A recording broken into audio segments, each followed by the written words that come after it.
Une jeune femme s'arrête au bord d'une autoroute fréquentée de Californie et disparaît à jamais. Les recherches pour la retrouver se poursuivent pendant plus de 3 ans. Cependant, les pistes s'épuisent. C'est pourquoi les médecins légistes ont besoin de nouvelles techniques pour résoudre cette affaire. Bonjour, merci de nous être fidèles pour suivre en ma compagnie ce nouvel épisode de vos enquêtes impossibles. En Californie, une jeune femme semble bénie des dieux. Elle est jeune, séduisante, en bonne santé. Mais un soir, sans que rien ne puisse l'annoncer, l'avenir radieux qui s'ouvrait devant elle vire brusquement au cauchemar. Denise Huber, 23 ans, vit avec ses parents à Newport Beach, une banlieue riche de Los Angeles, en Californie. Elle venait juste d'être diplômée. Je pense qu'elle voulait en profiter un peu avant de trouver un emploi stable. Denise travaille comme serveuse. Elle est également vendeuse à mi-temps chez Bloomingdale's. Elle était très confiante. Elle me disait « Ne t'inquiète pas, papa. Je ne crains rien, personne ne va me faire de mal. » Cette belle brune aux yeux bleus d'1,75 m n'a aucune difficulté à trouver des petits amis. Son petit ami au moment des faits est Steve Horrocks. C'est une personne aimable et ouverte qui aime s'amuser. Ma fille disait toujours que Steve était vraiment amusant et qu'il la faisait rire. Nous sommes le dimanche 2 juin 1991 au soir. Steve et Denise ont prévu d'aller au concert du groupe de rock Morrissey à Inglewood. Cependant, à la dernière minute, Steve est retenu à son travail. Denise est déçue, mais résolue à y aller. Elle demande donc à Robert Calver, un ami, de l'accompagner. Elle m'a averti qu'elle reviendrait tard. Je lui ai dit « Ne rentre pas trop tard, je vais m'inquiéter si tu n'es pas à l'heure. » Elle m'a répondu « Mais non, tout ira bien. » Le soir de sa disparition, nous regardions la télévision avec ma femme. Et notre fille a passé sa tête par la porte pour nous dire avec son beau sourire « Au revoir, je vous aime. » Après le concert, Denise et Robert vont boire un verre au El Paso, où elles rencontrent une vieille connaissance que nous appellerons Ross. Ross était tombé amoureux d'elle dans le passé.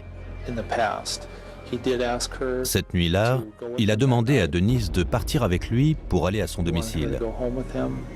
Mais elle a décliné sa proposition. Denise et Robert quittent le restaurant vers 1 h du matin et Denise dépose Robert devant chez lui. Ils n'ont échangé aucun baiser. Elle l'a déposé et il est rentré chez lui. Puis elle a pris le chemin du retour. Robert est la dernière personne à avoir vu Denise Huber. Le lendemain matin, quand on s'est aperçu qu'elle n'était pas rentrée, on s'est évidemment inquiété. On ne surveillait pas non plus notre fille. Elle avait 23 ans, elle était adulte. De plus, on lui faisait totalement confiance. Sa voiture est retrouvée abandonnée au bord de l'autoroute de Costa Mesa, à environ 5 km de chez elle. Un des pneus est à plat. Rien ne semblait s'être passé dans la voiture. Elle était garée entre 2 bornes d'urgence qui n'ont d'ailleurs pas été utilisées cette nuit-là. J'étais certaine qu'il était arrivé quelque chose de terrible à Denise. Ce n'était pas le genre de personne à disparaître sans rien dire. La police de Costa Mesa envoie des enquêteurs sur les lieux. L'intérieur de la voiture semblait intact. Il n'y avait aucune trace de sang, aucune vitre n'avait été brisée. La voiture n'avait pas l'air d'être endommagée. Son portefeuille et ses chaussures avaient disparu. Les feux de détresse étaient allumés. La voiture était sans doute tombée en panne et elle en était sortie pour aller chercher de l'aide. Les chiens policiers détectent une odeur sur le bord de l'autoroute, mais en perdent rapidement la trace. La police interroge ensuite les habitants des quartiers voisins de l'autoroute. Seulement, personne ne l'a vue. J'avais moins peur de ma propre mort que de ce qu'il aurait pu arriver à Denise. Je redoutais tellement d'apprendre une terrible nouvelle. Je l'aimais tellement. La police examine l'intérieur de la voiture de Denise, mais ne retrouve aucune empreinte digitale étrangère. Un examen du pneu à plat révèle que personne ne l'a trafiqué. Comme le pneu était mal gonflé, il a éclaté. Il a chauffé et la paroi latérale du pneu n'a pas tenu. Les preuves physiques sont peu concluantes. La police interroge donc la dernière personne à avoir vu Denise le soir de sa disparition. Il s'agit de Robert Calver. Robert aurait très bien pu être amoureux d'elle et être contrarié, car Denise refusait d'avoir une relation amoureuse avec lui. La police enquête également sur la relation de Denise avec Steve Horrocks, son petit ami. Il devait l'accompagner au concert, mais s'est décommandé à la dernière minute. Steve Horrocks s'est montré très coopératif. Il était prêt à nous fournir toutes les informations dont nous avions besoin. La police interroge également Ross, la vieille connaissance que Denise a rencontrée ce soir-là au El Paso. Ross s'est trouvé un alibi pour prouver qu'il ne l'avait pas suivi après qu'elle ait déposé Robert chez lui. Je n'ai jamais perdu espoir de la retrouver vivante. Nous avons même pensé qu'elle avait peut-être un autre petit ami que ses parents ne connaissaient pas, qu'ils avaient quitté la ville, l'État, qu'ils avaient fui ensemble. Au point où nous sommes arrivés dans cette enquête, 3 hommes peuvent être directement liés à la disparition de Denise Hubert. Steve Horrocks, son petit ami. Robert Calver, celui qui l'a accompagné à la soirée et qui est le dernier à l'avoir vue. Et Ross, un garçon que la jeune femme a rencontré dans le bar et qui, après avoir été conduit quelques mois plus tôt, a essayé à nouveau de la séduire. Une seconde hypothèse est encore possible. Denise aurait fait la connaissance d'un 4e homme avec lequel elle aurait choisi de disparaître sans avertir ses parents. Les enquêteurs et la famille de Denise recherchent désespérément des pistes et se tournent vers les médias. Il fallait que l'on fasse publier la photo et l'histoire de notre fille. Les médias ont vraiment été formidables. À chaque fois que nous avions un nouvel élément, ils répondaient présents et ils le publiaient. On avait l'impression que la communauté considérait Denise comme sa fille. Nous avons confectionné des boutons avec dessus la photo de Denise et l'inscription « Priez pour Denise ». Toutes nos unités portaient des autocollants que l'on pouvait se procurer dans tout le quartier. Nous avons également accroché une banderole sur l'autoroute. Grâce aux médias, la police reçoit des centaines de renseignements. La plupart ont l'air sérieux, d'autres non. Des voyants nous ont contactés, mais ils ne savaient absolument rien. C'était des balivernes. Ils n'ont apporté aucune information dans cette affaire. Des cinglés se sont manifestés. Des personnes ont également essayé de nous soutirer de l'argent. La famille Hubert vit un calvaire pendant plus de 3 ans. Elle attend d'avoir des nouvelles ou quelconque information concernant leur fille. Il y a une chose dont je me souviendrai toujours.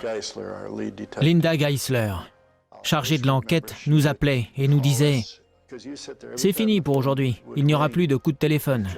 Nous parlerons demain. » Nous attendions en effet que le téléphone sonne. Et chaque fois qu'il sonnait, nous nous levions d'un bond, pensant qu'il s'agissait là d'un coup de fil décisif. Linda prenait toujours contact avec nous, et nous avons vraiment apprécié qu'elle le fasse. À 560 km de là, un homme vivant dans une banlieue aisée de Phoenix, en Arizona, contacte la police locale. Quelque chose de louche se trame dans l'allée de son voisin. Un camion immatriculé en Californie y est garé. Une rallonge électrique sort de l'arrière du camion. Le voisin affirme qu'elle est branchée sur une prise située sur le côté de la maison. À l'intérieur du camion, quelque chose semble fonctionner 24 heures sur 24. Une recherche sur le camion révèle qu'il a été volé en Californie. La police retrouve un congélateur de taille industrielle à l'arrière du camion. Nous avons trouvé un grand sac poubelle noir dans le congélateur. Après l'avoir touché, nous pensions qu'il s'agissait d'un bras appartenant à une personne.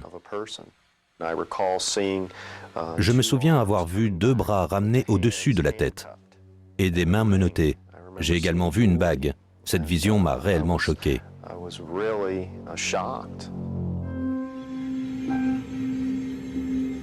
Ce camion volé, qui contenait un congélateur avec à l'intérieur un corps, est resté garé pendant 1 an sur la propriété de John Famularo, 39 ans, homme à tout faire et peintre. Monsieur Famularo était très calme et très poli. Il n'avait pas grand-chose à nous dire. Il affichait une sorte d'indifférence face à toute cette affaire. Le corps est envoyé au bureau du médecin légiste du comté de Maricopa.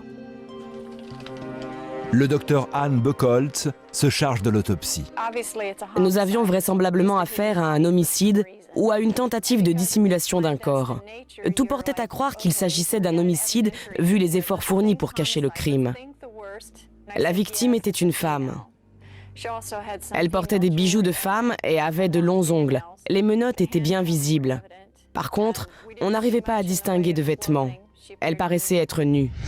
L'autopsie médico-légale requiert de la part du praticien qui l'exécute beaucoup de soins et une très grande expérience, car des erreurs d'appréciation sur les causes réelles du décès peuvent déboucher sur environ 20% de diagnostics erronés. C'est pourquoi, sans doute en 10 ans aux États-Unis, le taux d'autopsie réalisé sur des cadavres dont la mort était suspecte a chuté de 17 à 11%. La décongélation d'un corps entraîne une rapide décomposition des organes et des tissus. Dans ce cas, il importe au médecin légiste de pratiquer l'autopsie le plus rapidement possible avant que les indices ne disparaissent. C'est à quoi s'emploie, sans tarder, le docteur Anne Buchholz.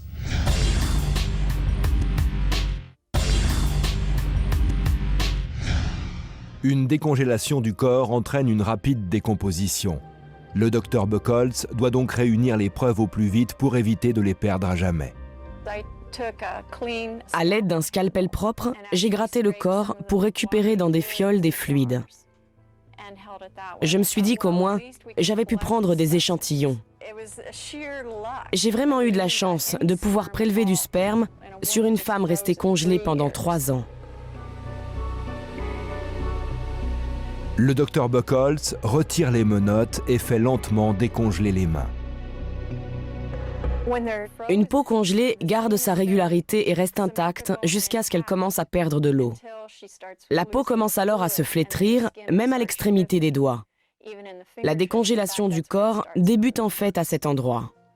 Nous avons pris toutes les empreintes le jour même. On a pressé l'extrémité des doigts sur une fiche dactyloscopique, comme s'il s'agissait d'une personne en état d'arrestation.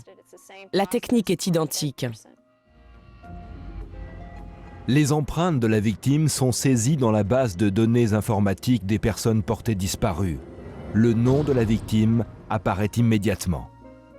Il s'agit de Denise Hubert, portée disparue depuis 3 ans. Les médecins légistes ont pu prendre les empreintes digitales. Je ne pensais pas que c'était possible. Je n'aurais jamais cru que l'on obtiendrait ce genre de preuves 3 ans après sa mort. Vous savez, on ressent un vide immense envahir son cœur à l'annonce de la mort de sa fille. Cette douleur ne disparaît jamais. Elle s'atténue légèrement, mais la blessure ne se referme jamais complètement. Pendant ce temps, John Famularo refuse d'expliquer pourquoi le corps de Denise se trouvait dans son congélateur à 560 km de l'endroit où elle a disparu. La police fouille donc le domicile de Famularo ainsi que celui de sa mère qui habite la maison voisine. Elle était assez surprise que l'on fouille sa maison. Elle ne savait pas si son fils avait des petites amies, et si oui, comment elle s'appelait. Elle s'est en fait assise sur une chaise de jardin, de l'autre côté de la rue, et nous a regardé travailler pendant des jours. La police trouve une boîte portant l'inscription Noël sur une étagère du garage de Famularo. Les vêtements tachés de sang de Denise, son permis de conduire et ses chaussures à talons se trouvent à l'intérieur. Les chaussures ont des éraflures et sont abîmées, comme si Denise avait été traînée sur le goudron de l'autoroute. La police retrouve des facturettes de cartes de crédit, prouvant que Famularo a acheté le congélateur quelques jours après la disparition de Denise. Elle découvre également des vêtements tachés de sang appartenant à John Famularo. La police ne savait pas s'il s'agissait du sang de Denise, d'une autre personne, d'un mélange ou du sang de Famalaro. Il lui fallait donc un échantillon du sang de Denise. Comme nous n'en avions pas, nous avons envoyé de la moelle osseuse. L'ADN extrait de la moelle osseuse de Denise Huber correspond à l'ADN du sang retrouvé sur les vêtements de Famalaro. La police trouve un uniforme de policier et un cachot dans le sous-sol de la maison de Famalaro. Tous ces éléments indiquaient qu'il était capable d'un tel acte. Il n'était pas la personne modérée que j'avais interrogée. Il avait ce côté extrêmement violent et obscur. C'est devenu de plus en plus évident à mesure que nous progressions dans l'affaire. Nous avons parlé à certaines de ses petites amies. L'une d'elles nous a confié qu'il avait des fantasmes sexuels étranges.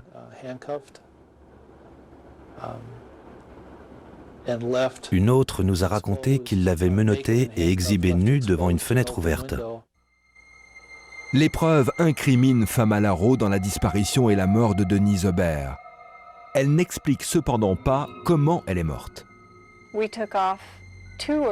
Nous avons retiré les 2 ou 3 sacs plastiques noirs recouvrant le corps. Il y avait également à l'intérieur de ces sacs d'autres sacs plastiques blancs plus petits dissimulant la tête. Nous les avons enlevés pour faire dégeler le corps. Nous avons trouvé une sorte de bâillon sur son visage et sa bouche. C'était un morceau de ruban adhésif qui avait été collé sur sa lèvre supérieure et son nez. Le docteur Buchholz découvre que le crâne de Denise présente de graves traumatismes. Le docteur Laura Gulginity, anthropologue experte en médecine légale, est chargée de reconstituer le crâne pour des examens plus approfondis. J'ai remarqué 2 types de blessures différentes. Ceci signifiait que 2 armes différentes avaient été utilisées. Il y avait également des petits morceaux de plastique logés dans les fractures.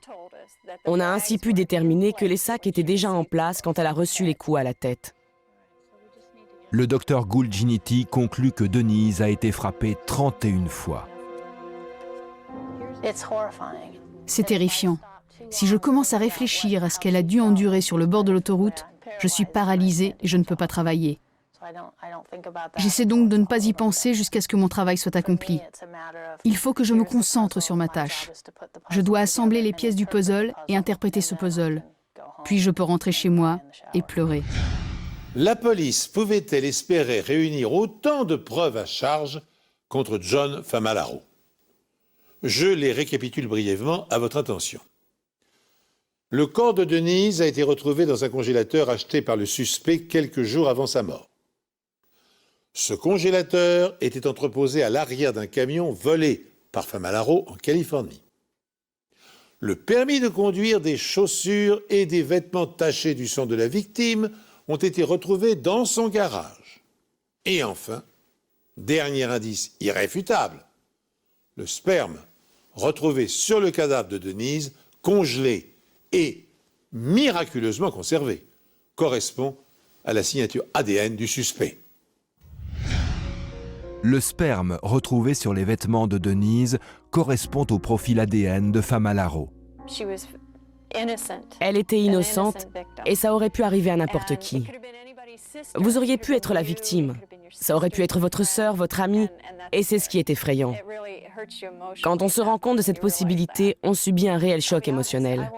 Pour être honnête avec vous, à l'avenir, je n'autoriserai personne à m'aider en cas de panne sur une autoroute. La police découvre également que John Famalaro travaillait à Newport Beach, en Californie, au moment de la disparition de Denise. Il avait loué la partie avant de cet entrepôt pour monter son affaire de peinture. Nous avons interrogé les personnes qui ont loué cette partie de l'entrepôt après lui. Nous voulions savoir dans quel état il l'avait laissé. Elles nous ont montré un endroit dans un coin. Il y avait une grosse tache marron qu'elles ont fait partir d'un coup de jet d'eau. Nous nous sommes dit que c'était peut-être du sang, car quand il est séché, il se dissout bien dans l'eau et il s'en va. Les premiers tests n'aboutissent à rien. Les inspecteurs décident d'attendre la nuit tombée pour utiliser le luminol. C'est un produit chimique qui, au contact du fer présent dans le sang, émet une lumière bleue. Nous avons vaporisé le luminol avec une petite bombe. Nous avons fini par vérifier l'entrepôt entier. La seule tache de sang présente dans cet entrepôt se trouvait dans ce coin-là. L'ADN extrait de ces taches de sang correspond à l'ADN de Denise Hubert. Une agrafeuse cloueuse est retrouvée dans l'entrepôt. Elle est à l'origine des marques sur le crâne de Denise. D'après les preuves médico-légales, les procureurs pensent que lorsque Denise est tombée en panne, Famalaro s'est arrêté pour lui proposer son aide. Que vous est-il arrivé? Je ne sais pas. Je crois que j'ai un pneu crevé. Je vais essayer de vous réparer ça.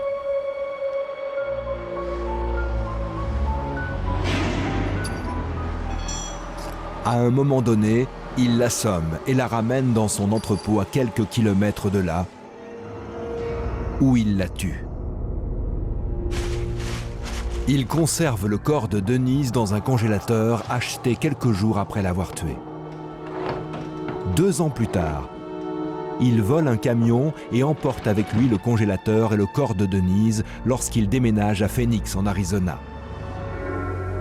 Son camion reste dans l'allée avec à l'intérieur le congélateur constamment en marche. C'est un malade, il se complaît dans ce genre de crime. John avait déjà fait preuve de violence envers certaines personnes. Mais cette violence a atteint son paroxysme en tuant. Denise n'est sans doute pas sa seule victime. Le 20 juin 1997, soit 6 ans après la disparition de Denise, John Famalaro est jugé et reconnu coupable de meurtre au 1er degré. Il est condamné à la peine capitale. La défense a tenté de discréditer les preuves médico-légales tout au long du procès, et même avant. La Cour suprême de l'État a même été saisie.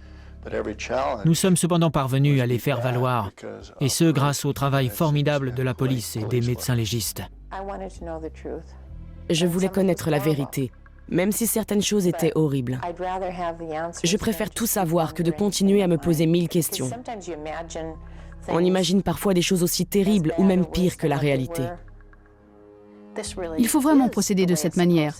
En voyant le résultat, je travaille d'autant plus dur lors de l'affaire suivante.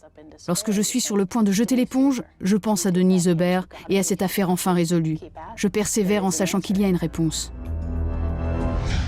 Durant le procès de John Famalaro, qui aboutit à sa condamnation à la peine de mort, quelques éléments ont été éclaircis. Afin de mettre Denise en confiance, lorsqu'elle était tombée en panne sur le bord de la route, Famalaro avait revêtu un uniforme, volé sans doute à un policier de Los Angeles. Pour compléter son déguisement, il s'était équipé d'un pistolet automatique et d'une paire de menottes. L'avocat de Famalaro a tenté de minimiser la responsabilité de son client, au prétexte qu'il aurait eu une enfance rendue difficile par une mère qui lui infligeait de mauvais traitements. Le meurtrier aurait donc souffert de séquelles mentales et émotionnelles. 2 appels ont été déposés par la défense pour exiger sa libération, dont le dernier en juillet 2011. Tous 2 ont été interjetés par le juge. En attendant l'exécution de la sentence, Famalaro aurait été touché par la grâce divine. Il catéchiserait aujourd'hui ses codétenus dans le couloir de la mort de la prison où il est enfermé. Je laisse à votre appréciation l'authenticité de cette conversion. Eh bien, ainsi se termine cette émission. Merci de nous être fidèles. Je vous donne rendez-vous prochainement sur cette antenne pour un nouvel épisode de vos Enquêtes impossibles.